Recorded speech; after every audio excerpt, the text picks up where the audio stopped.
So what is constitution அப்படின்னு சொல்லும்போது,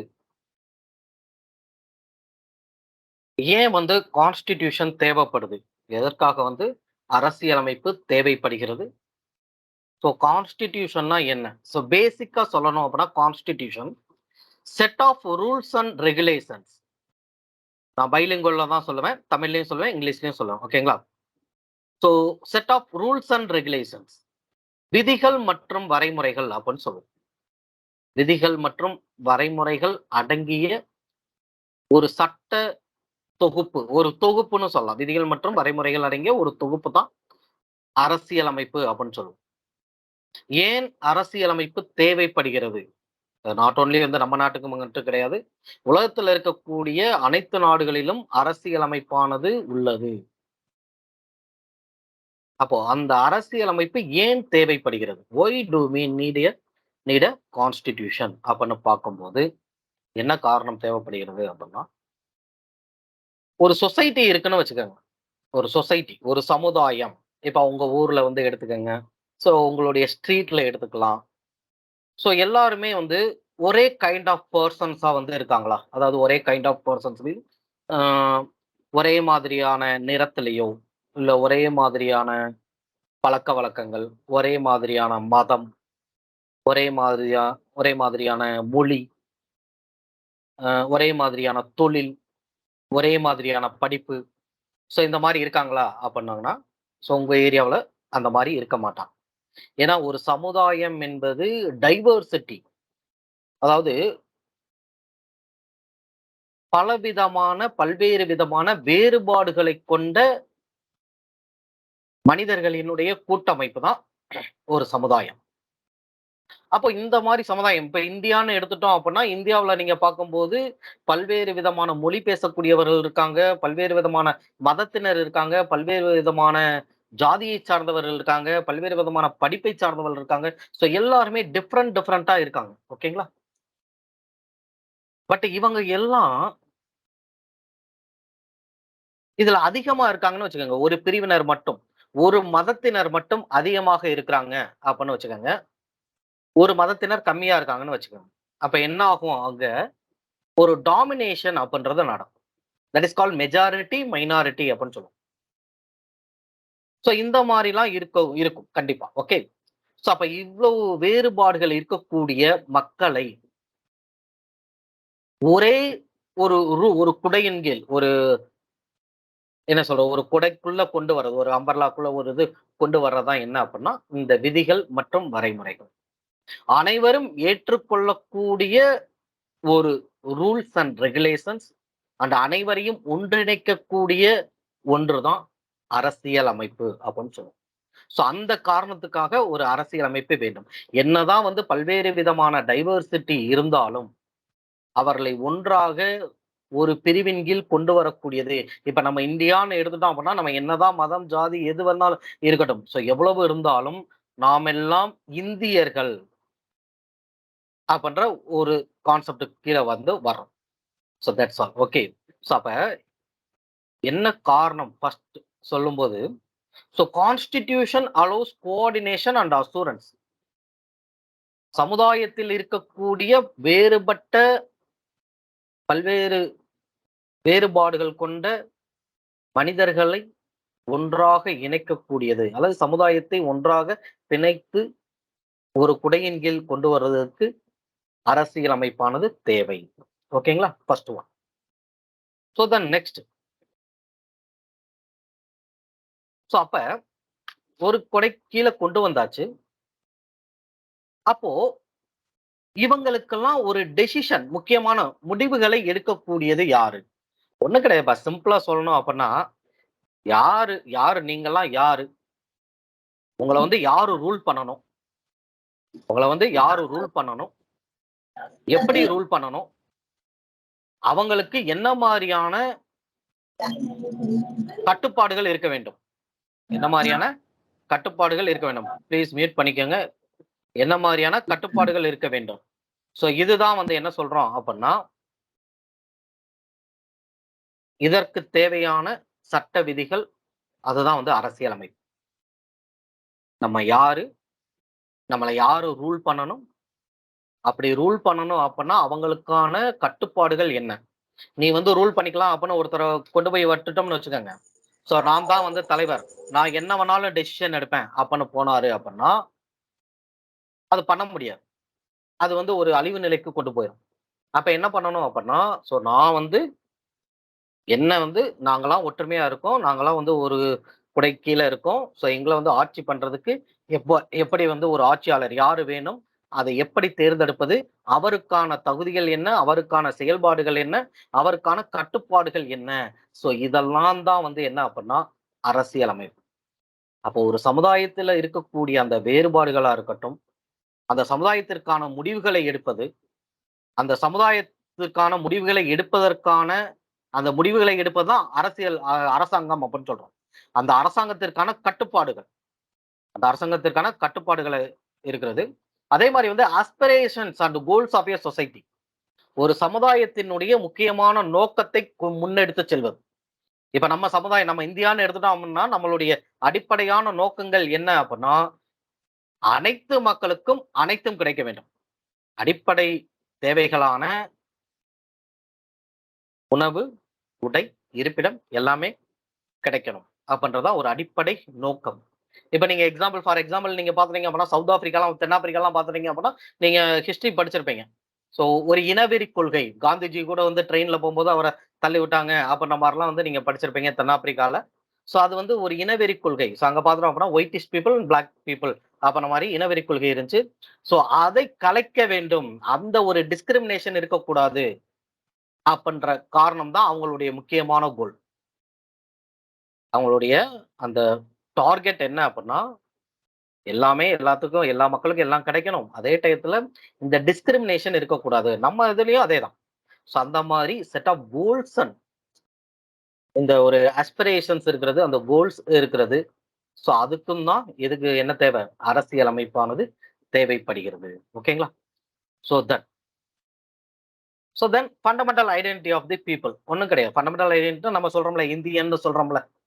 so நான் ஆல்ரெடி சொல்லிட்டேன். ஸோ நம்மள யாரு? நம்ம யாரு? நம்ம சமுதாயம் வந்து வேறுபட்டு கிடக்குது. நம்ம சமுதாயமானது வேறுபட்டு கிடக்கு. நம்ம சமுதாயத்திற்கான அந்த முடிவுகளை எடுக்கக்கூடியது யாரு? அந்த முடிவு எடுக்கக்கூடியதுக்கு அரசாங்கம்னு சொல்றோம். அந்த அரசாங்கம் எப்படிப்பட்டதாக இருக்க வேண்டும்? அந்த அரசாங்கமானது அந்த அரசாங்கத்திற்கான கட்டுப்பாடுகள் என்னென்ன? ஸோ அதே மாதிரி வந்து அந்த சமுதாயத்தினுடைய எதிர்கால நோக்கம் என்ன? முக்கியமான நோக்கம் என்ன? ஸோ அவர்கள் வந்து அவர்களுக்கான அந்த அடையாளம் என்ன? நம்ம அடையாளம் அப்படின்னு சொல்லும்போது நம்மலாம் இந்தியர்கள் அப்படின்னு சொல்றோம் பார்த்தீங்களா? So that's all. ஸோ இதுதான் வந்து இதற்காகத்தான் வந்து என்ன தேவை அப்படின்னா, அரசியலமைப்பு என்பது தேவை. ஸோ பொதுவா ஒரு நாட்டுக்கு அரசியலமைப்பு ஏன் தேவைப்படுகிறது அப்படின்னா, இந்த காரணங்களுக்காக தான்.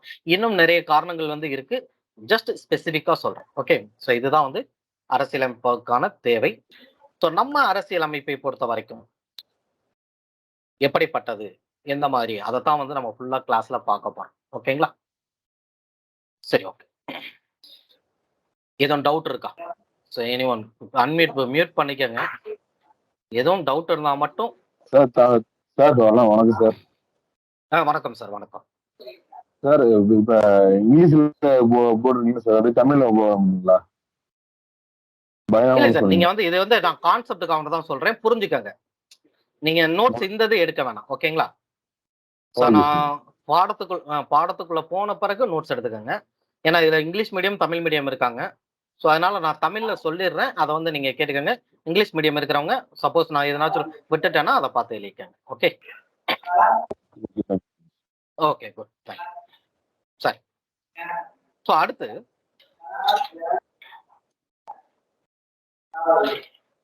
நம்மளுடைய இந்திய அரசியலமைப்பு எப்படி உருவாச்சு அப்படின்றத தான் நம்ம பார்க்க போறோம். ஓகே. ஸோ ஃபர்ஸ்ட் வந்து ஒரு நம்ம ஏன் வந்து இந்திய அரசியலமைப்பு உருவாச்சு, எப்படி உருவாச்சு அப்படின்றதுக்கு காரணம் எல்லாருக்கும் தெரிஞ்ச ஹிஸ்டரி தான். ஸோ சுமார் 1600கள் காலகட்டங்கள்ல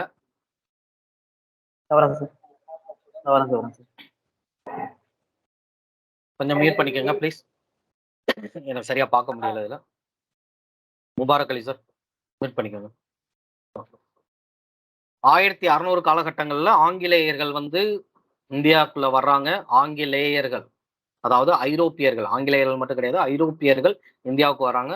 ஸோ ஃபார் ட்ரேடிங் பர்பஸ், வணிக நோக்குக்காக வர்றாங்க. ஆட்சி பண்ணணும்னு வரல, இந்தியாவில் வணிகம் செய்ய வேண்டும் என்ற நோக்கில் இந்தியாவிற்கு வருகிறார்கள். ஸோ அப்படி வந்தவர்கள் தான் வந்து முதலா வந்து போர்ச்சுகீசியர்கள் வராங்க, ஆங்கிலேயர்கள் வராங்க, டச்சுக்காரர்கள், டேனிஷ் வராங்க, அண்ட் பிரெஞ்சுக்காரர்கள் வராங்க. So full and full trading purpose, not a government. Government வரல, ஒரு நிறுவனங்கள் வராங்க. ஸோ காலப்போக்குல என்ன ஆகுது அப்படின்னா, ஸோ இந்தியாவில் இருக்கக்கூடிய அரசர்களுக்கு இடையில இருக்கக்கூடிய சில மோதல்களின் காரணமாக லோக்கல் பாலிடிக்ஸ்ல இன்டர்ஃபர் ஆகுறாங்க ஒவ்வொருத்தவங்களும். இப்ப பிரெஞ்சு வந்து ஒரு பக்கமும், ஆங்கிலேயர் ஒரு பக்கத்துக்கும் சப்போர்ட். ஒரு அரசருக்கு பிரெஞ்சுக்காரன் சப்போர்ட், இன்னொரு அரசருக்கு ஆங்கிலேயர் வந்து சப்போர்ட். ஸோ இந்த மாதிரி வந்து சப்போர்ட்டிங்ல வந்து நடந்துக்கு இருக்கு. ஸோ லோக்கல் பாலிடிக்ஸ்ல இன்டர்ஃபர் ஆகுறாங்க. தட்ஸ் கம்பெனி தான். ஸோ இதுல வந்து இத்தனை நாடுகள் வந்ததுல டாமினேட் பண்ண ஆரம்பிச்சது யாரு அப்படின்னா, மற்ற நாடுகள்லாம் வெளியே அனுப்பிட்டு இந்தியாவில் டாமினேட் பண்ண ஆரம்பிச்சது யாரு அப்படின்னா, இங்கிலாந்து, ஆங்கிலேயர்கள் தான். ஓகேங்களா? ஸோ கிழக்கிந்திய கம்பெனி, கிழக்கிந்திய கம்பெனி ஞாபகம் வச்சுக்கணும். அரசாங்கம் கிடையாது, இங்கிலாந்து அரசாங்கம் கிடையாது, ஆங்கில கிழக்கிந்திய கம்பெனி தான் இந்தியாவுக்குள்ள வர்றான். ஸோ அவன் தான் வந்து டாமினேட் பண்ணி மற்ற எல்லாரையும் இது பண்ணிட்டு அவனுடைய கட்டுப்பாடு, பெரும்பாலான பகுதிகளை அவனுடைய கட்டுப்பாட்டுக்குள் கொண்டு வருகிறான். ஸோ கொண்டு வந்த பிறகு என்ன பண்றாங்க அப்படின்னா, ஸோ கொஞ்சம் கொஞ்சமா வந்து பிசினஸ் பண்ண வந்தவன், ட்ரேடு பண்ண வந்தவன் கொஞ்சம் கொஞ்சமா வந்து ரூல் பண்ண ஆரம்பிக்கிறான். அட்மினிஸ்ட்ரேட்டிவ் அதுக்குள்ள போறான். ஸோ அப்படி போகும்போது தான் உங்களுக்கு நிறைய தெரியும். சட்டங்கள் அப்படின்னு பார்ப்பீங்க, படிச்சிருப்பீங்க. ஒழுங்குமுறைப்படுத்தும் சட்டம் 1773, பிட்டிந்திய சட்டம் 1784, பட்டய சட்டங்கள் 1813, 1833, 1853, இதெல்லாம் வந்து பட்டய சட்டங்கள். அடுத்து இந்திய அரசு சட்டம் 1858. அடுத்து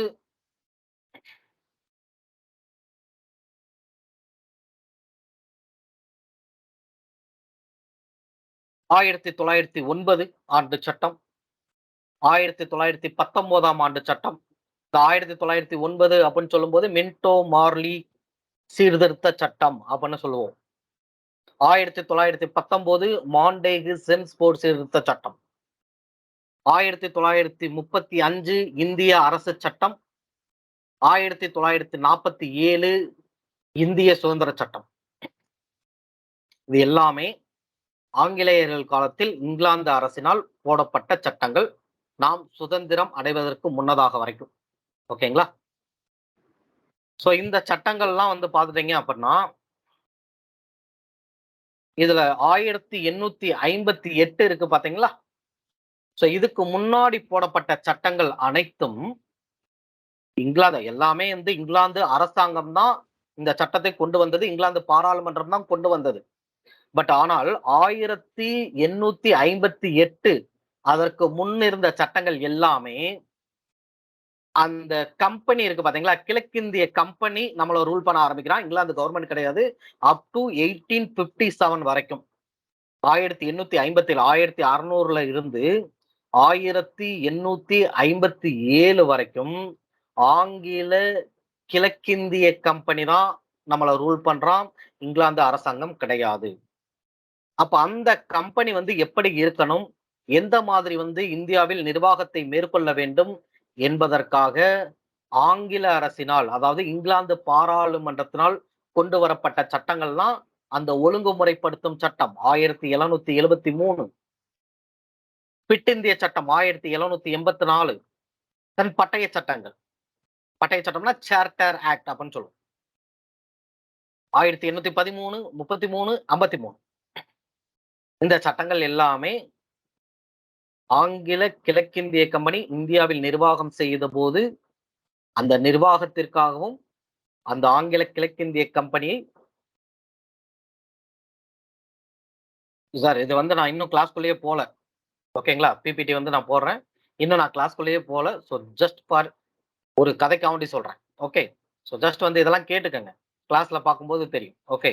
நான் சொல்றது வந்து கேட்டுக்கங்க. So that's all. ஸோ இப்படி போடப்பட்ட சட்டங்கள் தான். ஸோ இந்த சட்டங்கள் ஆஃப்டர் தட் 1857 ஒரு முக்கியமான வருடம். என்ன வருடம்?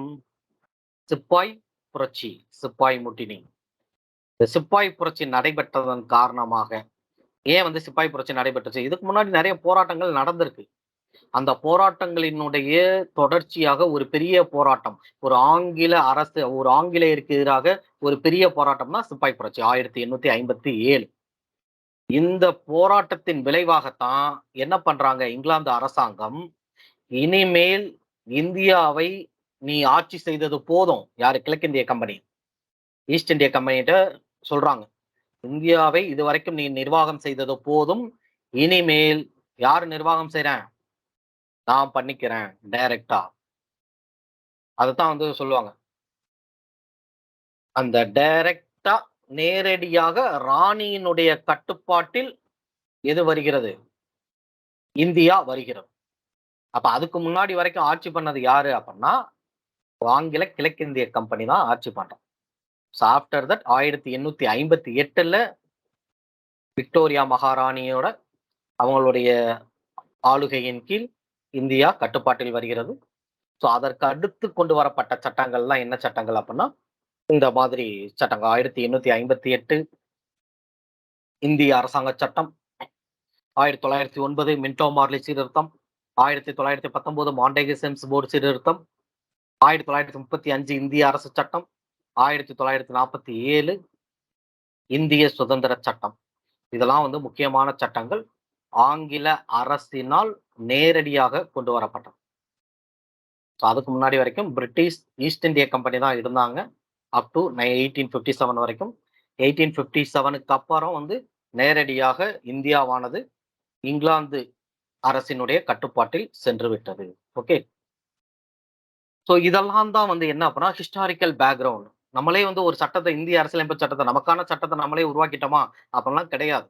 இந்திய அரசியலமைப்பு சட்டம் என்பது பல்வேறு சட்டங்களினுடைய ஒரு கலவை தான். ஒரு ஐடியாலஜி. ஆனா வந்து காப்பி பேஸ்ட் பண்ணியிருக்கோமா? அப்படின்னா கிடையாதுங்க. ஏன்னா நெறைய பேர் சொல்லுவாங்க. So Indian constitution is the borrowing constitution அப்படின்னு சொல்லுவாங்க. பெறப்பட்ட அரசியலமைப்பு அப்படின்னு சொல்லுவாங்க. கிடையவே கிடையாது. பெறப்பட்ட அரசியலமைப்பு தான். என்ன பெறப்பட்டிருக்கு அப்படின்னா, ஐடியாஸ் பெறப்பட்டிருக்கு. ஸோ அப்படியே வந்து நம்ம காப்பி பேஸ்ட் பண்ணியிருக்கோமா? அப்படின்னா கிடையாது. அங்க இருக்கக்கூடிய ஐடியாவ எடுத்து நம்ம நாட்டுக்கு, நம்மளுடைய மக்களினுடைய தன்மைக்கு, நம்மளுடைய நிலப்பரப்புக்கு எப்படி வந்து சூட்டபிள் ஆகுமோ, அந்த மாதிரியான ஒரு ஐடியா. இப்ப நார்மலா வந்து நம்ம ஒரு வீடு கட்டுறோம்னு வச்சுக்கங்க. என்ன பண்ணுவோம்?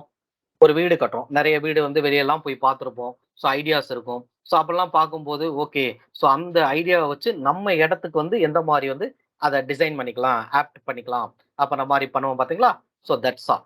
ஸோ அந்த மாரி தான் எடுக்கப்பட்டது. ஸோ 1773ல இருந்து 1947 வரைக்குமே கொண்டு வரப்பட்ட சட்டங்கள்ல வந்து நெறைய எடுத்திருக்கோம். ஸோ அதுல முக்கியமா வந்து 1935ஆம் ஆண்டு சட்டத்திலிருந்து தான் பெரும்பாலான விஷயங்கள் இப்போ நம்ம நம்ம கான்ஸ்டிடியூஷன்ல இப்ப இருக்கக்கூடிய இந்திய அரசியல் அமைப்புல பெரும்பாலான விதிகள், பெரும்பாலான கருத்துக்கள் எதிலிருந்து எடுக்கப்பட்டது அப்படின்னா, 1935ஆம் ஆண்டு சட்டம். இந்திய அரசு சட்டத்திலிருந்து. ஸோ அது மட்டுமா? பிரிட்டிஷ் அரசுல இருந்து மட்டும் தான் சார் எடுத்திருக்கோம் அப்படின்னா கிடையாது. நிறைய நாடுகளினுடைய அரசியல் அமைப்ப வந்து கோத்ரோ பண்ணி அங்க இருந்து எடுத்திருக்கோம். ஸோ நீங்க பிரேசிலா இருக்கட்டும், சாரி இது யுஎஸ்ஆ இருக்கட்டும், இங்கிலாந்தா இருக்கட்டும், ஸோ தென் ஜெர்மனியா இருக்கட்டும், ஆஸ்திரேலியாவா இருக்கட்டும். ஸோ இந்த மாரி நிறைய நாடுகளினுடைய அரசியலமைப்பை ஆராய்ந்து நமக்கு தேவையான ஒரு அரசியலமைப்பு சட்டத்த உருவாக்கி கொடுத்துள்ளார்கள். நமது இந்திய அரசியல் நிர்ணய சபை உறுப்பினர்கள். ஓகேங்களா? ஸோ இதுதான் வந்து நமக்கு நம்மளுடைய இந்த இந்திய அரசியலமைப்பு சட்டமானது 1950ல நடைமுறைக்கு வருகிறது. 1950ல நடைமுறைக்கு வருகிறது. ஸோ அதெல்லாம் வந்து நம்ம பார்ப்போம். ஓகே. எப்படி வந்து ஹிஸ்டாரிக்கல் பேக்ரவுண்ட் என்ன? ஸோ எப்படி வந்து உருவாக்குனாங்க? அப்படின்றதெல்லாம் பார்ப்போம்.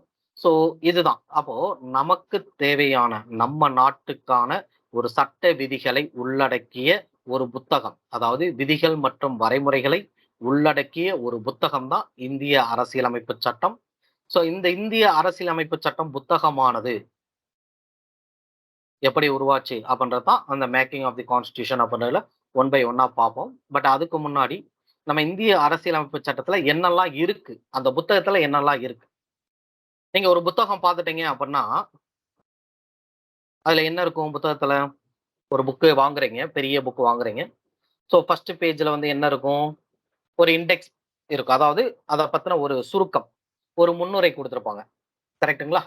ஸோ நீங்க வந்து ஒரு புக் ஸ்டோர் போறீங்க அப்பன்னா, ஒரு புக்க பார்க்குறீங்க. இந்த புக்க வாங்கலாமா? வேணாமா? அப்படின்னு எத வச்சு டிசைட் பண்ணுவீங்க? புக்கு பெருசா இருக்கா? இல்ல விலை கம்மியா இருக்கா? இல்ல அப்படின்ன மாரி வாங்குவீங்களா? இல்ல எப்படி வாங்குவீங்க நீங்க? என்ன மாரி எப்படி வாங்குவீங்க? ஒரு புக் வாங்குறீங்க அப்படின்னா.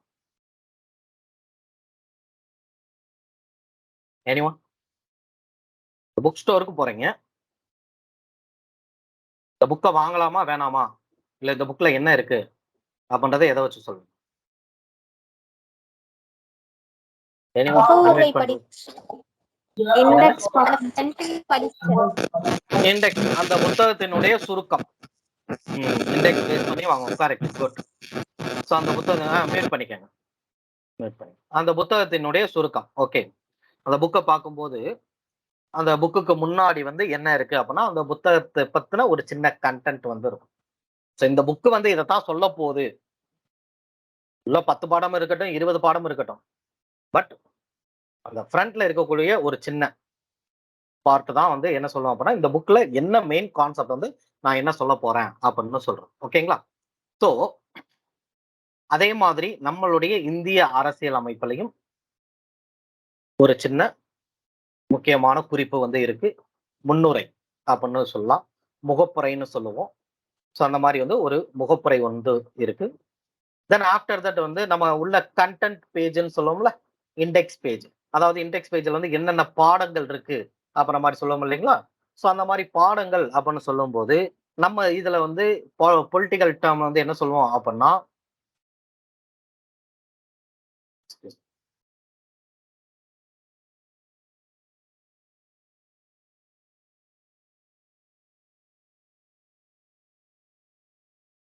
ஸோ பொலிட்டிக்கல் டெர்ம்ல வந்து என்ன சொல்லுவோம் அப்படின்னா, பகுதிகள் அப்படின்னு சொல்லுவோம். பார்ட்ஸ். ஸோ மொத்தம் வந்து எத்தனை பாடங்கள் அல்லது எத்தனை பகுதிகள் வந்து இந்திய அரசியலமைப்புல இருக்கு அப்படின்னு சொல்லும்போது,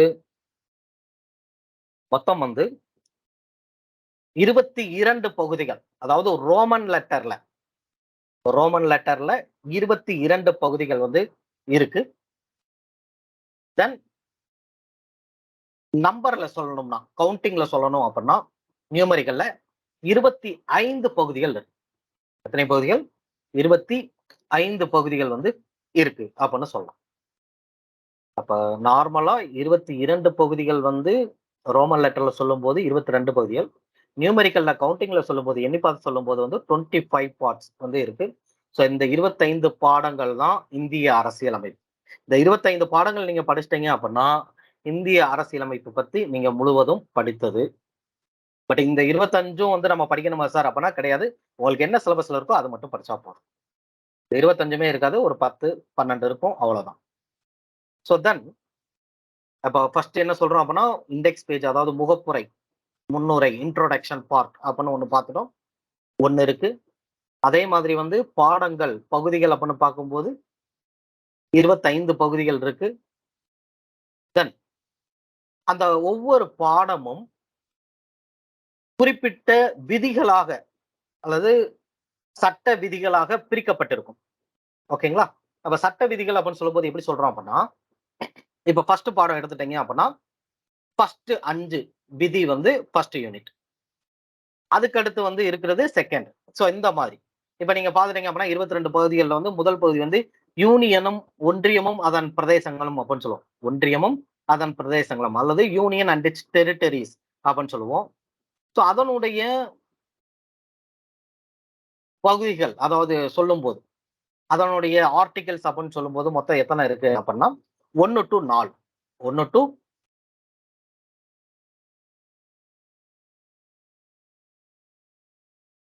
இந்த 4மே வந்து எதை சொல்லும் அப்படின்னா, ஃபர்ஸ்ட் பார்ட்டோட அந்த பகுதி ஆர்டிகல்.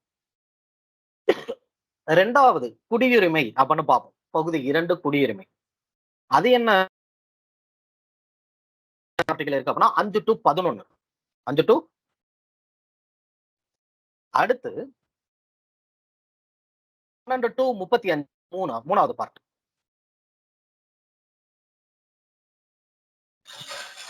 பண்ற மாதிரி வந்து ஒவ்வொரு பாடமும் சார் வாய்ஸ் பிரேக் பல்வேறு ஆகுது சார் முதல்ல. சரத்துக்களாக மத்தவங்களுக்கு ஆமா சார், எனக்கு வாய்ஸ் பிரேக் ஆகுது. ஓகே. சோ இப்போ இப்போ okay sir. Okay sir. Okay sir. So பல்வேறு சரத்துக்களாக பிரிக்கப்பட்டிருக்கும். ஓகேங்களா? அப்போ ஒவ்வொரு பகுதியும் பல்வேறு சரத்துக்களை உள்ளடக்கியது. சோ வர்றேங்க, பிபிடி போடுறேன், சொல்றேன். அதைத்தான் பார்க்க போறோம். ஓகே, ஜஸ்ட் கதை கேளுங்க. ஓகே, நான் என்ன சொல்றேனோ அதை கேளுங்க. ஆஃப்டர் தட் பிபிடி போட்டு உங்களுக்கு மெட்டீரியல் பிடிஎஃப்பும் நான் அனுப்பிடுறேன். ஓகேங்களா? So first please be com. சொல்றதை என்ன கேட்குறேன்னு காதில் வாங்கிக்கோங்க. ஏன்னா இது ரிப்பீட் மோட்ல திரும்ப நான் வந்துகிட்டே தான் சொல்லிக்கிட்டே தான் இருப்பேன். ஸோ ஆஃப்டர் தட் வந்து உங்களுக்கு கிளாஸ் முடிஞ்சு போகும்போது இந்த பாடம் வந்து ஃபினிஷ் ஆன மாதிரி இருக்கும். ஓகேங்களா? So please be patient. Okay sir. So அப்ப இந்த மாதிரியான பார்ட் வைஸ் ஒவ்வொரு பார்ட்டும் வந்து பல்வேறு சரத்துக்களாக பிரிக்கப்பட்டிருக்கும். ஸோ கிட்டத்தட்ட வந்து 465க்கு மேல இப்போது சரத்துகள் இருக்கு. பிரசன்ட்லி 460க்கு மேல சரத்துகள் வந்து இருக்கு. But at the time of commencement of the constitution, இந்திய அரசியலமைப்பானது நடைமுறைப்படுத்தப்படும் போது 1950ல 395 சரத்துகள் வந்து இருந்துச்சு.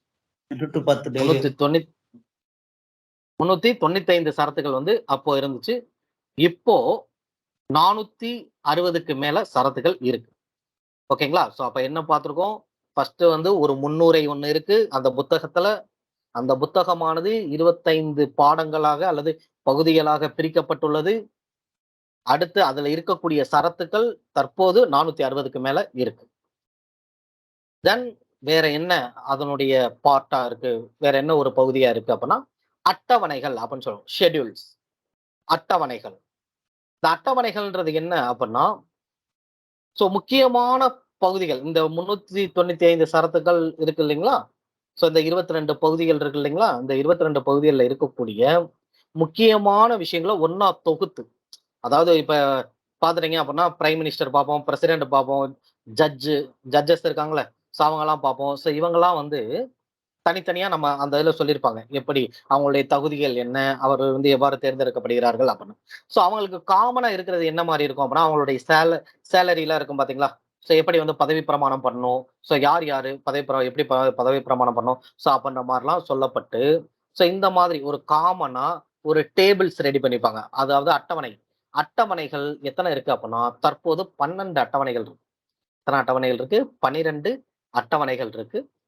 ஸோ அப்ப இப்ப பிரசன்ட்லி நம்ம இந்திய அரசியலமைப்பு எவற்றையெல்லாம் உள்ளடக்கியது, இந்திய அரசியலமைப்பு எவற்றையெல்லாம் உள்ளடக்கியது அப்படின்னா ஒரு முகப்புரை, 25 பகுதிகள் நியூமரிக்கல்ல. ஓகே, 25 பகுதிகள், 12 அட்டவணைகள், 460க்கும் மேற்பட்ட சரத்துக்கள். தற்போது இது ப்ரீவியஸா என்ன இருந்துச்சு அப்படின்றத வந்து நம்ம இந்த கான்ஸ்டிடியூஷன் உருவாக்கும் போது எப்படி இருந்துச்சோ அந்த அப்ப சொல்லிக்கிறோம். ஓகே, இப்ப இந்த இதுதான் நம்ம இந்திய அரசியலமைப்புல இருக்கக்கூடியது. இந்த 25 பகுதிகளை தான் நம்ம இப்ப படிக்க போறோம். அதனுடைய ஹெட்டிங் பகுதி 1 என்ன சொல்லுது? இந்திய அரசியலமைப்பின் பகுதி 5 ஆனது ஷெட்யூல் போட்டுக்கோங்க சார். ஷெட்யூல் வந்து 12 இருக்குன்னு வச்சுக்கோங்க, அவ்வளவுதான். அது என்னென்ன இருக்கு அப்படின்றத நான் சொல்லிடுறேன் தனியா, நம்ம பார்ப்போம். ஓகே, அப்ப மொத்தம் வந்து 22 பகுதிகள் ரோமன் லெட்டர்ல. கேட்கும் போது கன்ஃபியூஸ் ஆகாதீங்க. என்ன அப்படின்னா ரோமன் லெட்டர்ல கொடுத்து உங்களுக்கு ஆப்ஷன் வந்து ரோமன் லெட்டர்ல 22, அதாவது இந்த மாதிரி கொடுக்குறான்னு வச்சுக்கோங்க.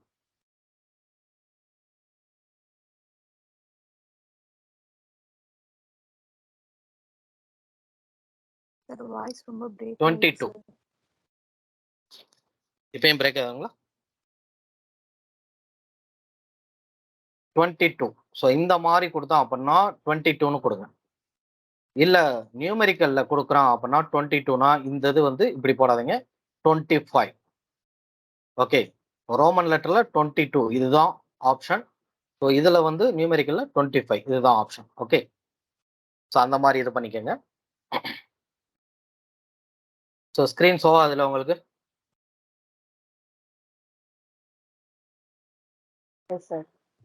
Okay sir. ஓகே. சரி. ஸோ இதுதான் வந்து நம்ம இப்ப பார்க்கக்கூடியது. ஸோ இதுல இன்னைக்கு இப்ப ஃபர்ஸ்ட் ஸ்டார்ட் பண்றது என்ன ஸ்டார்ட் பண்றோம் அப்படின்னா, இந்த 25 பகுதிகள் என்னென்ன இருக்கு? 25 பகுதிகள் என்னென்ன இருக்கு அப்படின்றத தான் வந்து நம்ம இப்ப பார்க்க போறோம். ஸோ அப்படியே வந்து சொல்ல சொல்ல நோட் பண்ணிக்கங்க. இதுல உங்களுக்கு பிபிடில நான் கொண்டு வரேன். வெயிட் பண்ணுங்க.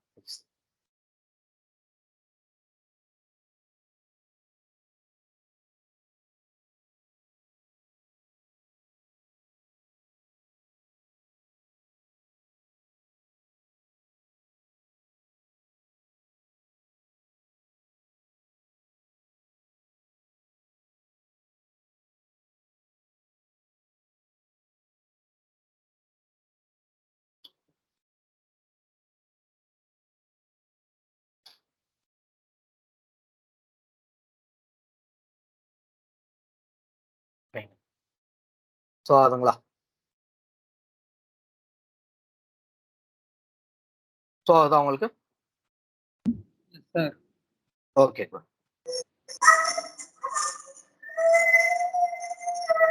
ஸோ ஃபர்ஸ்ட் ஒன் பார்த்துக்கங்க. அரசியலமைப்பினுடைய பகுதிகள். First one union and its territories. Union and its territories. ஒன்றியமும் அதன் ஆட்சி பகுதிகளும். யூனியன் இதுல இந்தியாவும் போட்டிருக்கேன். ஸோ ஒன்றியம், ஒன்றியமும் அதன் ஆட்சி பகுதிகளும். First one.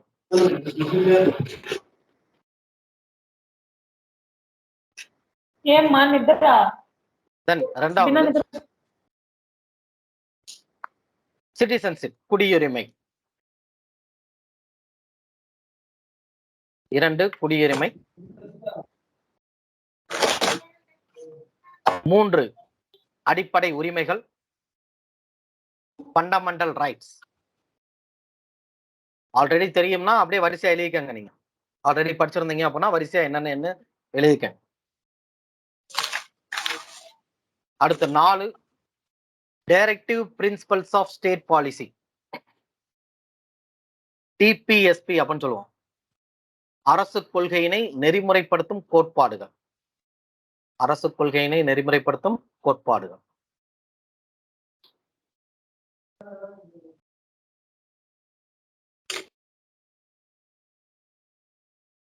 நாலு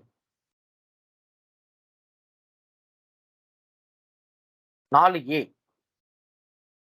4A ஃபண்டமெண்டல் டியூட்டிஸ், அடிப்படை கடமைகள். அடிப்படை கடமைகள்.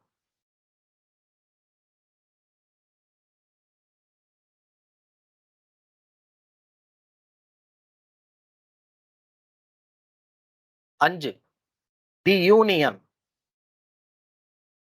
தி யூனியன் ஒன்றியம்னு கூட போட்டுக்கோங்க. ஒன்றியம் பிராக்கெட்ல மத்திய அரசு அல்லது மத்திய நிர்வாகம் எதுவும்.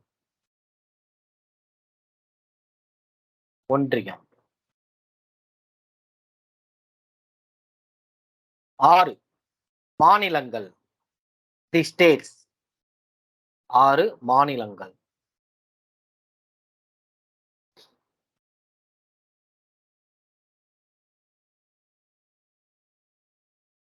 7 நீக்கப்பட்டது, ரிப்பீல்டு. 7 நீக்கப்பட்டது, ரிப்பீல்டு.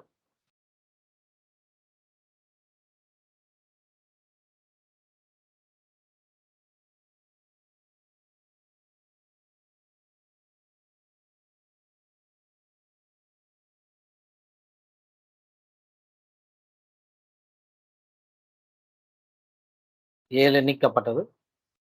8 யூனியன் பிரதேசங்கள், தி யூனியன் டெரிட்டரிஸ்.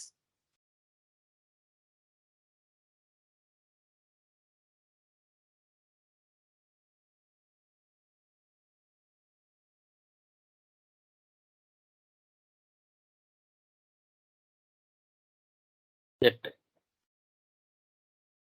9 தி பஞ்சாயத்ஸ், பஞ்சாயத்து ராஜ் அல்லது பஞ்சாயத்து அமைப்புகள், பஞ்சாயத்துகள்.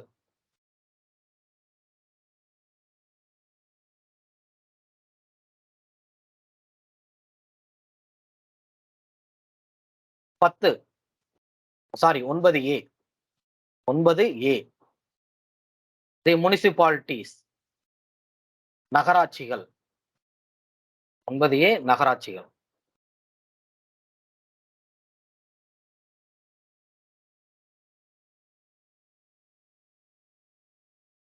9B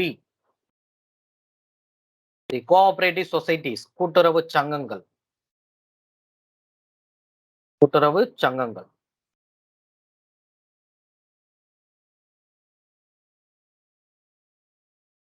10 scheduled and tribal areas பட்டியலினத்தவர் மற்றும் பழங்குடியினர் பகுதிகள். Scheduled and tribal areas.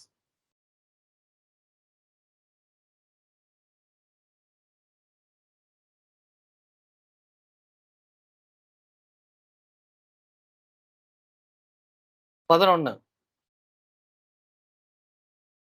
மத்திய மாநில உறவுகள் relationship between the union and states. மத்திய மாநில உறவுகள்.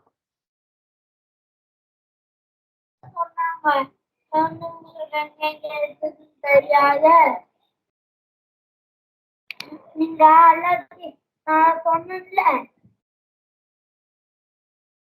12 finance property contracts and suits நிதி சொத்து ஒப்பந்தங்கள் தொடர்பானவை. 12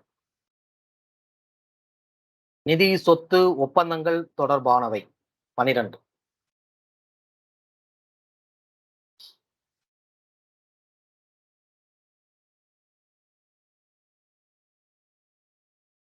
13 trade and commerce within India வர்த்தகம் மற்றும் வணிகம் தொடர்பானவை. வர்த்தகம் மற்றும்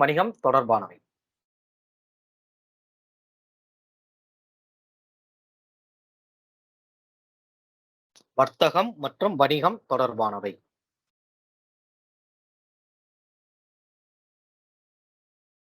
14 மத்திய மற்றும் மாநில அரசு பணிகள் services under the union and the states. மத்திய மற்றும் மாநில அரசு பணிகள்.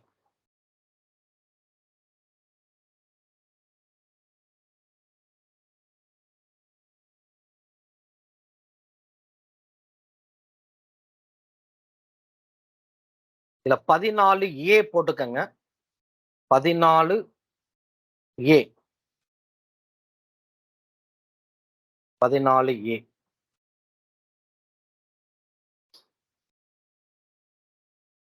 தீர்ப்பாயங்கள் அப்படின்னு போட்டுங்க. 14A தீர்ப்பாயங்கள் அல்லது ட்ரிபியூனல்ஸ்.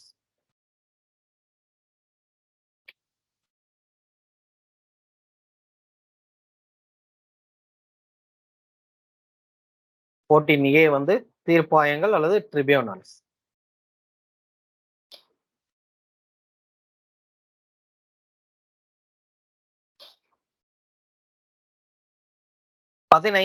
தேர்தல்கள் எலெக்ஷன்ஸ். 15 தேர்தல்கள் elections.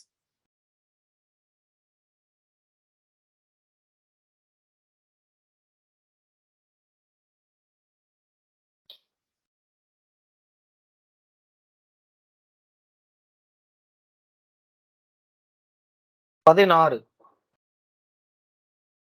Special provisions related to certain classes அதாவது ஆங்கிலோ இந்தியர், பிற்படுத்தப்பட்டோர், பழங்குடியினருக்கான சிறப்பு சலுகைகள். Special provisions related to Anglo Indians, backward classes and tribals. இதுதான் வந்து 16.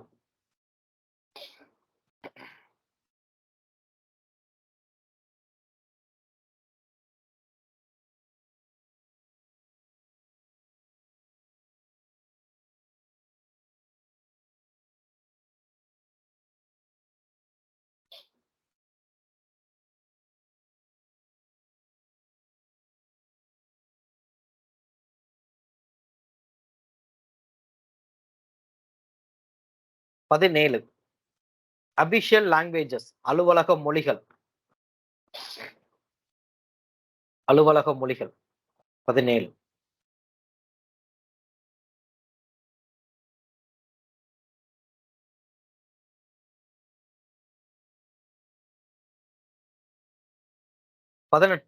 எமர்ஜென்சி ப்ரொவிஷன்ஸ் அவசர நிலைகள் அல்லது அவசர நிலை பிரகடனம் அல்லது அவசர நிலைகள் 18.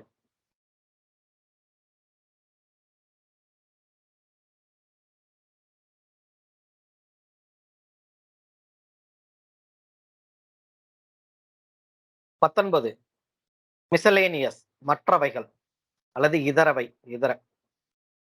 மற்றவைகள் மிசலேனியஸ் 19.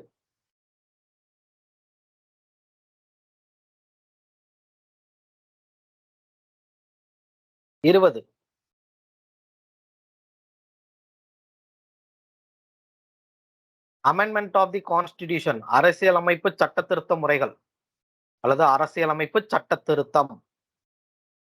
அரசியலமைப்பு சட்ட திருத்தம் 20.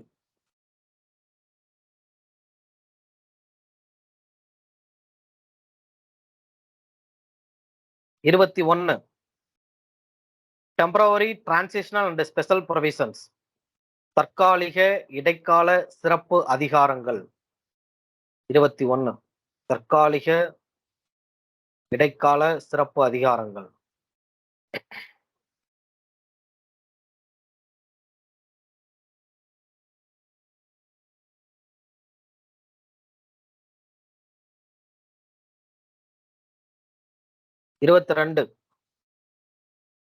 Short title, date of commencement, authoritative text in Hindi and repeals. சிறு தலைப்பு, அரசியலமைப்பு சட்டத்தின் தொடக்கம். சும்மா இது மட்டும் எழுதிக்காங்க. சிறு தலைப்பு, அரசியலமைப்பு சட்டத்தின் தொடக்கம். இதுதான், இது மட்டும் இது வரைக்கும் கூட எழுதிக்கணும்.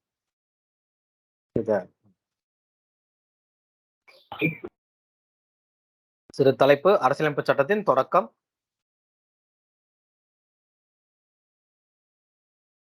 வேணும்னா இந்தி மொழியின் பயன்பாடு அப்படின்னு கூட போட்டுக்கணும். இந்தி மொழியின் பயன்பாடு மற்றும் நீக்கம்.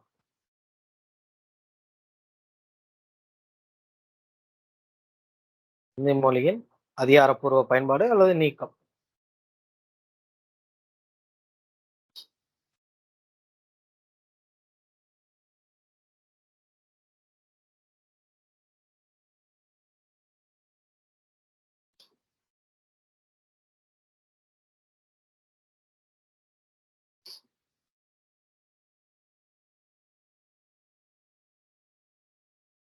இல்லையாச்சுங்களா?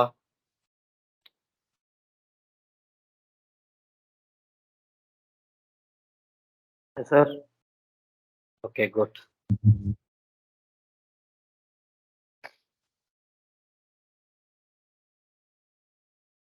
This application gives more data on the charges, sir.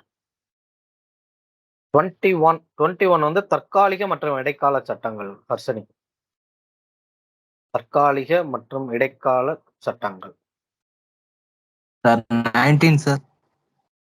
19 வந்து மற்றவைகள், இதர மிசலேனியஸ்.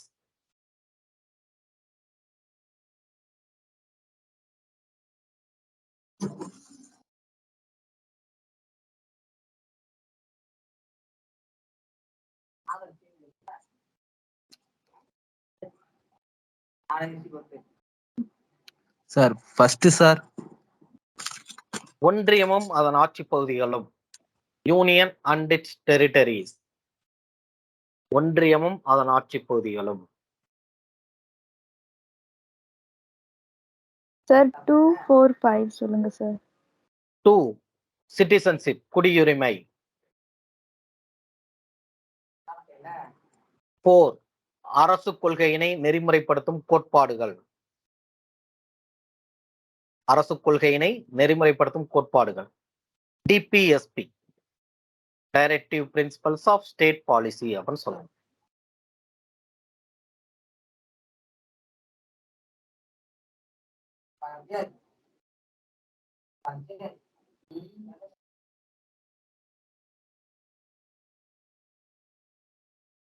வேற எதுவும் இருக்குங்களா?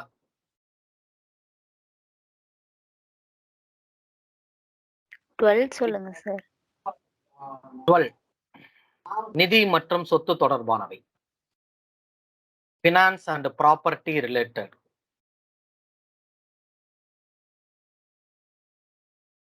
Sir 4 and 5. 4 அரசு கொள்கையினை நெறிமுறைப்படுத்தும் கோட்பாடுகள், டிபிஎஸ்பி அப்படின்னு சொல்லுவோம். 5 வந்து தி யூனியன், ஒன்றியம் அப்படின்னு சொல்லுவோம். தி யூனியன், சார் ஒன்றியம். 15 சொல்லுங்க. எத்தனைங்க? 15. 16 15. 16 15. 15 சார். தேர்தல்கள் எலெக்ஷன்ஸ். சார் 4 இன்னொரு தடவை கிளியரா சொல்லுங்க சார். அரசு கொள்கையினை நெறிமுறைப்படுத்தும் கோட்பாடுகள். அரசு கொள்கையினை நெறிமுறைப்படுத்தும் கோட்பாடுகள். Directive principles of state policy. State அப்படின்றது அரசு. ஓகேங்களா?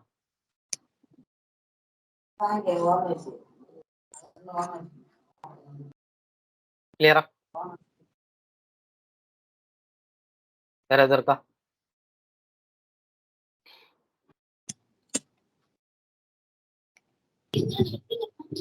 ஓகே.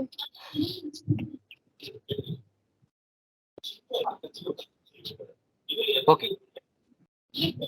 சோ இது ஆல்ரெடி படிச்சிருக்கீங்களா? இந்த இது ஆல்ரெடி படிச்சு எப்படி ஞாபகம் யாரும் வச்சிருக்கீங்களா? இது எப்படி ஞாபகம் வைக்கலாம்னு பார்க்கலாமா?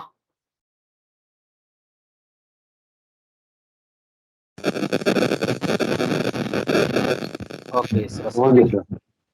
ஓகே. அதாவது உங்களுக்கு பிபிடிலேயே போட்டிருப்பேன் அந்த இமேஜ்லாம் எப்படி அப்படின்னு. ஸோ அதெல்லாம் பார்த்துருப்பீங்க. சிலது புரியாம இருக்கும், சிலது காமெடியா இருந்திருக்கும். ஸோ பார்க்கலாம் அது எப்படி வந்து நம்ம ஞாபகம் வச்சுக்கலாம் அப்படின்னு தான் பார்க்கலாம். அரசியலமைப்பு சட்டத்தின் தொடக்கம். என்னங்கம்மா? Okay, good. அதாவது ஒரு ஆஸ்பரண்ட், காம்படிட்டிவ் ஆஸ்பரண்ட் எந்த எக்ஸாமுக்கும் எல்லா எக்ஸாமும் எழுத போறீங்க. எந்த எக்ஸாம் இருந்தாலும் எழுதுவோம். Group 1, group 2, so anything else.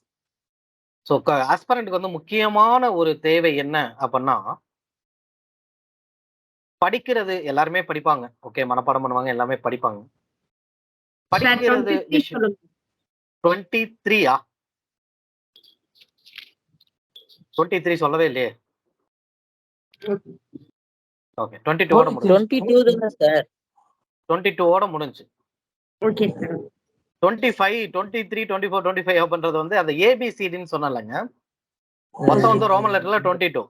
ஓகேங்களா? அந்த 4A ஒன்னு சொல்லியிருப்பேன், 9A 9B சொல்லியிருப்பேன், 14A சொல்லியிருப்பேன். இதெல்லாம் சேர்த்து தான் 25. ஓகே, ஓகே, சரி. அதாவது என்னன்னாங்க, படிக்கிறது விஷயம் கிடையாது, படிச்சதை ஞாபகத்துல வைக்கிறது அப்படின்றதான் முக்கியமான விஷயம். இது நீங்க இதுக்கு முன்னாடி நீங்க ப்ரிப்பேர் பண்ணியிருந்தாலும் சரி, இல்ல இப்பதான் ஸ்டார்ட் பண்றீங்க அப்படின்னாலும் சரி, ஒரே ஒரு விஷயம் கோர் பாயிண்ட் என்ன அப்படின்னா, நீங்க படிக்கிறத எப்படி ஞாபகத்துல வைக்கிறது அப்படின்றதுக்கு டைம் ஸ்பெண்ட் பண்ணுங்க. You will have only 3 hours. Examination ஹால்ல வந்து 3 hours மட்டும்தான். நீங்க 5 வருஷம் படிச்சாலும் சரி, 10 வருஷம் படிச்சாலும் சரி, 1 வாரம் படிச்சாலும் சரி, அந்த 3 ஹவர்ஸ்ல வந்து நீங்க என்ன உங்க ஞாபகத்துல வருதோ அதுதான் உங்களுடைய வெற்றிக்கு. நிறைய பேருக்கு இருக்கக்கூடிய டிஃபிகல்ட்டியே என்ன அப்படின்னா, எல்லாமே படிப்பாங்க, பட் அதை எப்படி ஞாபகத்துல வைக்கிறது அப்படின்னா, இது யாரு ஹியூமன்ங்க. நம்ம ஒரு மனிதனுக்கு வந்து மறதி அப்படின்றது இயல்பானது.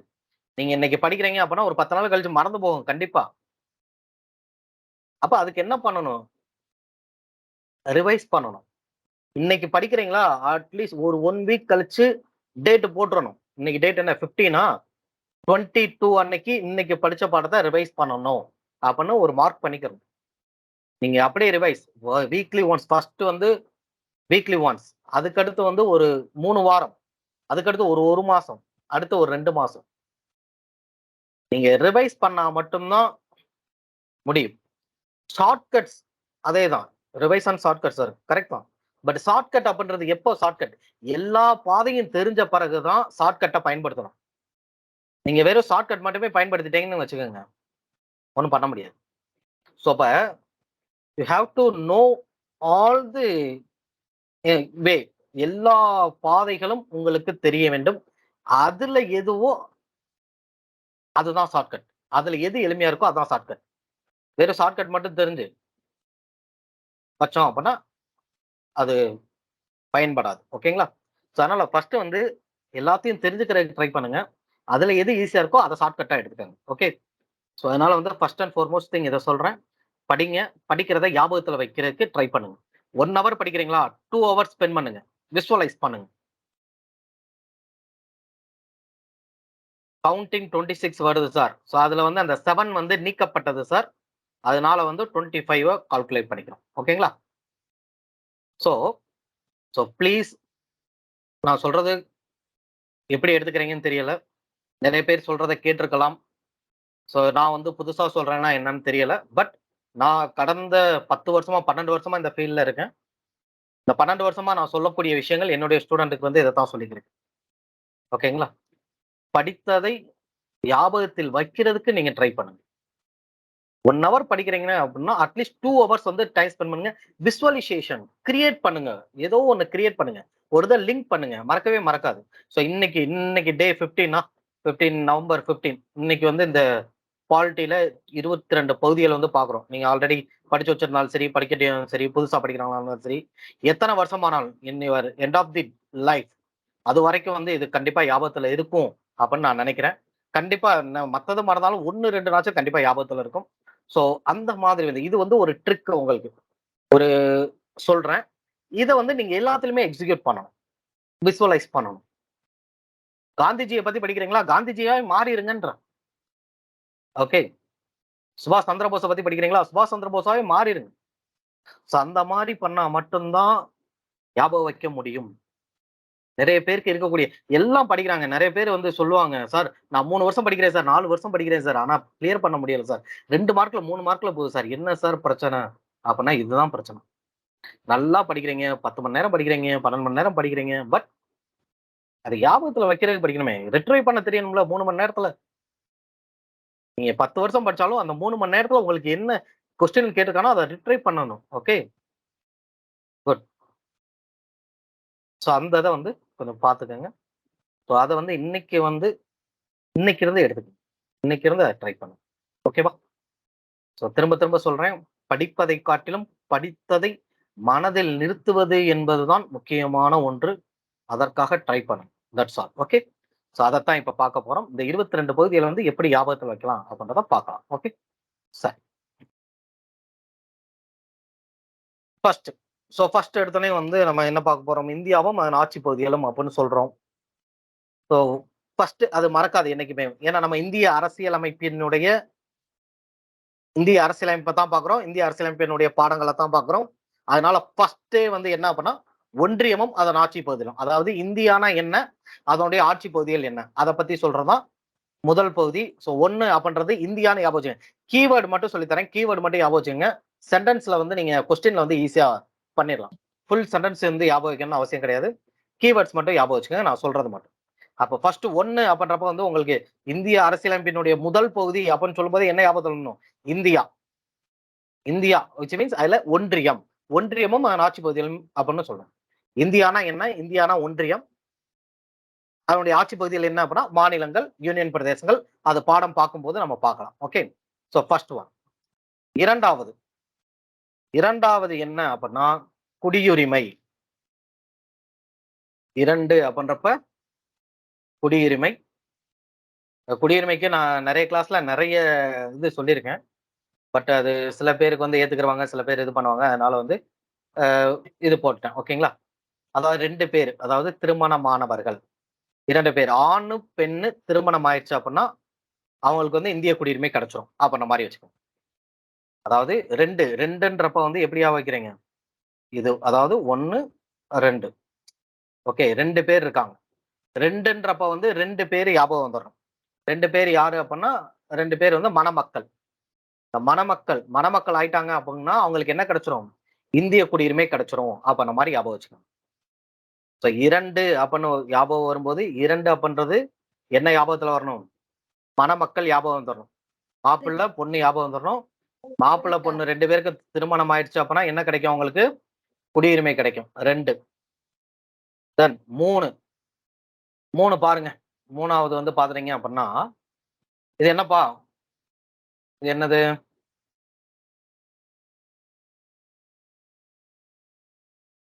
என்ன சொல்லுங்க? இந்த படம் என்ன?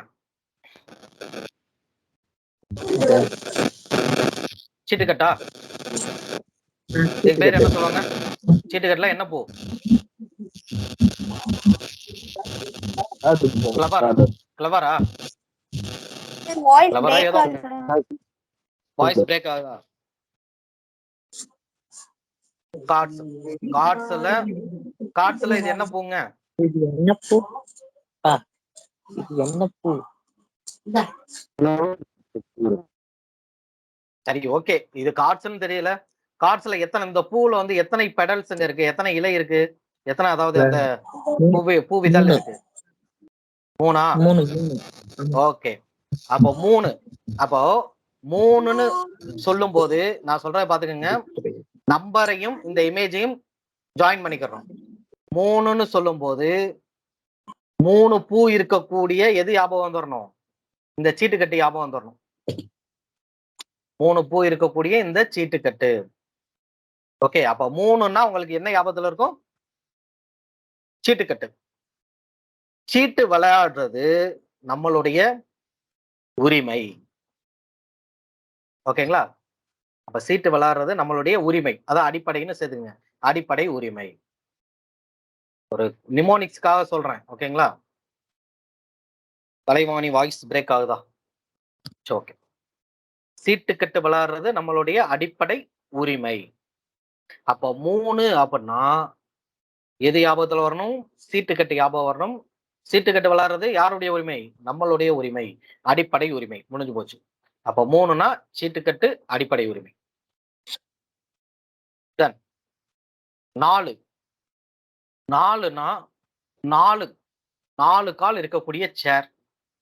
1 2 3 4. அப்ப 4ன்னா உங்க ஞாபகத்துக்கு என்ன வரணும்?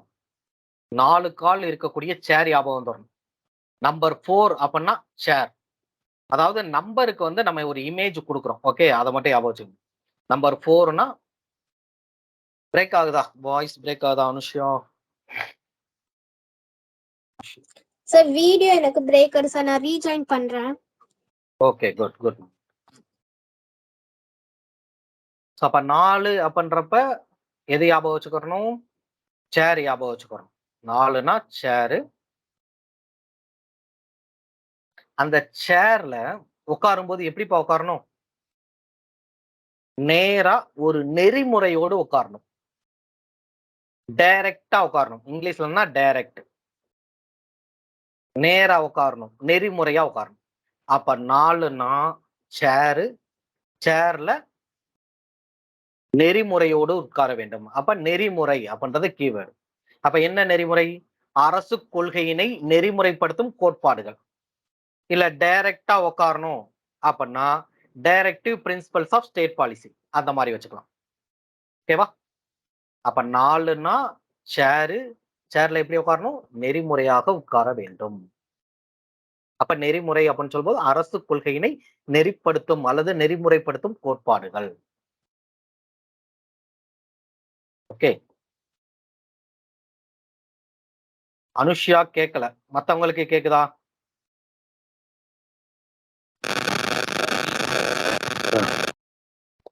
ஓகே. அனுஷா கொஞ்சம் செக் பண்ணுங்க. அனுஷா 4A. 4A வந்து அப்படியே வச்சுக்கோங்க. சேரு. 4ன்னா சேரு. 4Aனா அடிப்படை கடமைகள் அப்படின்றத வச்சுக்கோங்க. ஓகே. ஸோ சேர்ல வந்து டைரக்டா உட்காரணும் அப்படின்றது நம்மளுடைய கடமை. டைரக்டா உட்காரணும், அதாவது நெறிமுறையா உட்கார வேண்டும் அப்படின்றது நம்மளுடைய கடமை அப்படின்னு ஆபோச்சு. 4A. 5 இது என்னப்பா? 5 இங்க படம் என்னப்பா போட்டிருக்கு? 5. சைடுல என்ன படம் போட்டிருக்கு? காங்கிரஸ். காங்கிரஸ் இப்ப இந்தியாவுல வந்து நீண்ட ஆண்டுகள் ஆட்சி செய்த கட்சி எதுப்பா? காங்கிரஸ். மத்தியில் ஓகேங்களா? மத்திய நிர்வாகத்தில் மத்திய அரசில் நீண்ட காலம் ஆட்சி செய்தது காங்கிரஸ். அப்ப 5ன்றப்ப காங்கிரஸ் ஞாபகம் வந்துடணும். காங்கிரஸ் எங்க ஆட்சி பண்ணாங்க? மத்திய அரசுல, ஒன்றியத்துல. ஓகே, அப்ப 5னா உங்களுக்கு என்ன ஞாபகம் வரணும்? காங்கிரஸ் ஞாபகம் வரணும். காங்கிரஸ்னா உங்களுக்கு எது ஞாபகம் வரணும்? ஒன்றியம். ஓகே, 5. Okay, good. 5. அடுத்து 6. இது என்னப்பா? 6 ஆறுகளா? 6. இந்த 6க்கு வந்து இந்த 6 வச்சுக்கலாமா? ரிவர். 6ன்றத இந்த ரிவரா வந்து கன்வெர்ட் பண்ணிக்கலாம். அப்ப 6. இந்த மாநிலங்களுக்கு இடையில வந்து ஒரு முக்கியமான பிரச்சனைனா என்னப்பா? நதிநீர் பிரச்சனை. நதிநீர் பிரச்சனை, ஆற்று நீர் பிரச்சனை தான். இந்த ஆத்து பிரச்சனை தான் வந்து முக்கியமான இது. எதுக்குள்ள? மாநில அரசுகள். அப்ப 6 அப்படின்றப்ப நம்பர் 6 அல்லது பகுதி 6 அப்படின்னு சொல்லும்போது நம்ம ரிவரை ஞாபகம் வச்சுக்கிறோம். இந்த ரிவர்ன்னு சொல்லும்போது யாருக்கு வருது? மாநில அரசுகள். 6ன்றப்ப மாநில அரசுகள். ஓகே. தென் 7. வாரத்துல 7வது நாள் என்னப்பா?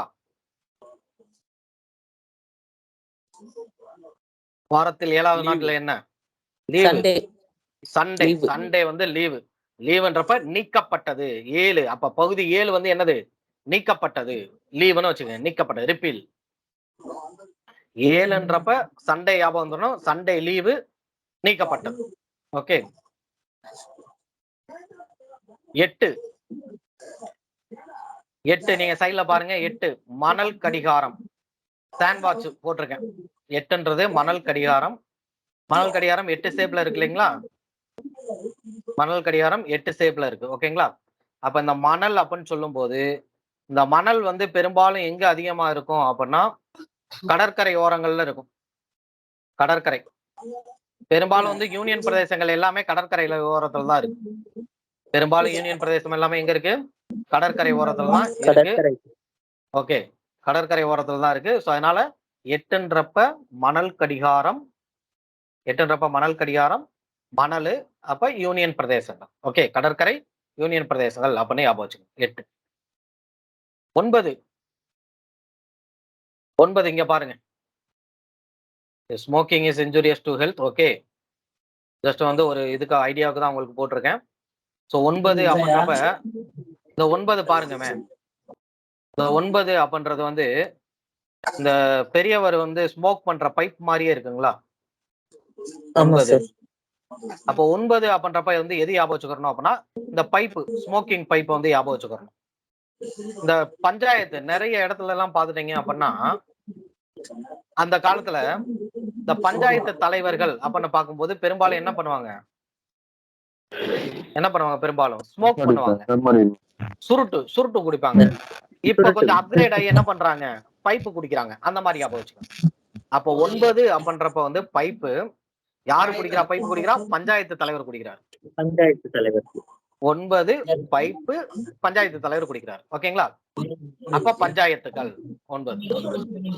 இந்த பஞ்சாயத்து அப்படின்னாலே அதுக்கடுத்து 9A பஞ்சாயத்து, அதுக்கடுத்த நகராட்சி, அடுத்து முனிசிபாலிட்டி, அதுக்கடுத்து வந்து கூட்டுறவு சங்கம். இதை வந்து தொடர்ச்சியா ஞாபகம் வச்சுக்கோங்க. 9 வந்து பஞ்சாயத்து, 9A நகராட்சி, 9B கூட்டுறவு சங்கம். ஓகேங்களா? அடுத்து 10பா. 10 வந்து பாருங்க. இந்த பேட்டு ஒண்ணு மாதிரி இருக்கு, பால். அப்ப 10ன்றது வந்து பேட்டு பால்னு வச்சுக்கலாமா? 10 வந்து பேட்டு பால்னு வச்சுக்கலாமா?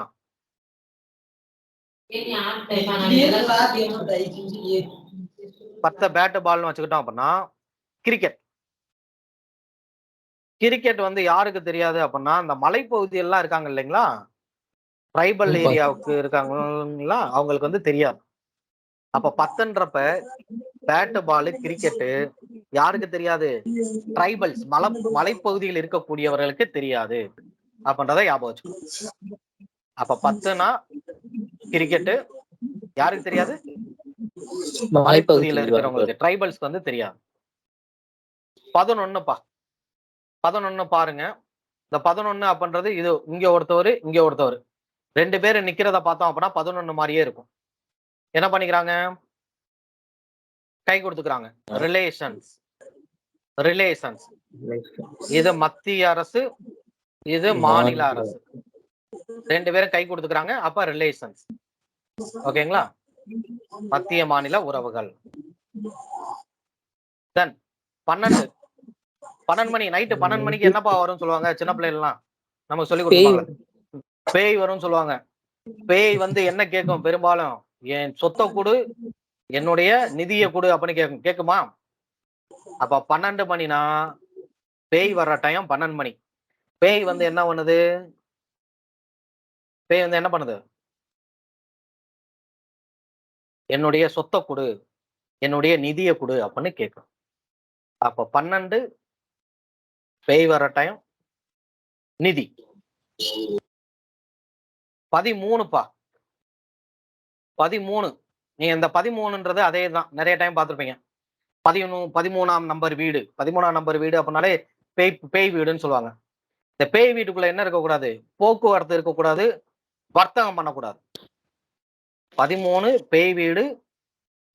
பேய் வீட்டுக்குள்ள போகக்கூடாது, போக்குவரத்து இருக்கக்கூடாது, வர்த்தகம் பண்ணக்கூடாது அப்படின்னு ஞாபகம் வச்சுக்கோங்க. 12 மணினா பேய் வர்ற டைம். பேய் வந்து என்ன கேக்குது? 12 மணிக்கு வந்து நிதியை கொடு, சொத்தை கொடுன்னு கேக்குது. 13ன்றப்ப அது பேய் வீடு. பேய் வீட்டுக்குள்ள போக்குவரத்து இருக்கக்கூடாது. ஓகேங்களா? 13. 14 பாருங்க. மத்திய மற்றும் மாநில அரசு பணிகள், அதாவது அரசு பணிகள். 14 இந்த 4ன்னு பாருங்க. இந்த 4 வந்து மின்னல் சிம்பல் மாதிரியே இருக்கும். இந்த மின்னல் சிம்பல் வந்து 4 மாதிரி இருக்குங்களா? இந்த மின்னல் வெட்டும் போது லைட்னிங் போது என்ன பார்க்க கூடாது? அரசு பணி பார்க்க கூடாது. அப்ப இந்த மாதிரி ஆச்சு. மின்னல் வெட்டும் போது அரசு பணிகள் பார்க்க கூடாது, வேலை பார்க்க கூடாது. அப்ப அரசு பணிகள் 14.